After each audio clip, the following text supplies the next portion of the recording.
let me use you, Zusha. When we're starting in the stand-up position, right? Sometimes with the gis, people start grabbing the cloth, right? But for now, I want you to try and ignore grabbing the cloth. We can get into grabbing the cloth, but I don't really want you to do it for now. What I want you to do whenever we're in stand-up, even if the person tries to grab the collar or whatever, I want you to try to get into the clinch. Just because it's a much more transferable game for you, for the ground, for everything, for no-gi, for mixed martial arts, I think even for self-defense. This part of the game is very much judo orientated. If you start grabbing like this, the first thing I will do if he puts is I will start trying to break his wrist, right? Because you never ever, if you grip the cloth, you never ever grip inside the silhouette, because this is a wrist lock. Just straight off the bat. No good judo player will stay here with any kind of grip here. It just gets you into trouble if you don't know how to do it, right?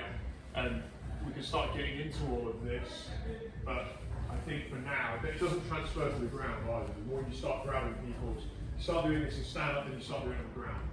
And it's just wrist locks everywhere, it just creates problems. So all I want us to do for now is, we're going to get our over-under position. We're going to have one side pulling. Okay, so he's going to be pulling me, yeah. And I want to make sure that my feet are always, so like, even if somebody grabs me with the cloth, let's go back a second. So even if somebody grabs me with a cloth and he starts trying to pull me, right?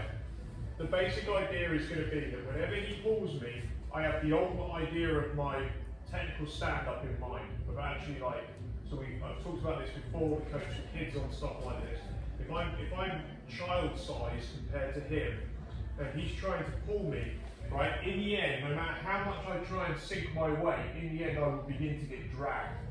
Okay, so what we talk about, you won't hear it, but if there's a big enough difference, there will.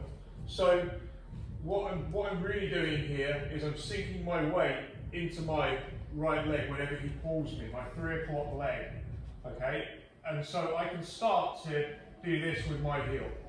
I'm sinking more and more weight back. But if he keeps pulling, what I will then do is I will begin to try to put my foot to his hip bone. That would be the ultimate aim here, to his hip bone, right? There's nobody here that's relatively big enough, I think, that this should be too much of an issue once you get set. But anyway, I want this idea that he's going to pull me, and whenever he's pulling me, pull me with the other arm as well, just grab my, yeah. Whenever he's pulling me, I'll start turning my heel before I want to move my fist.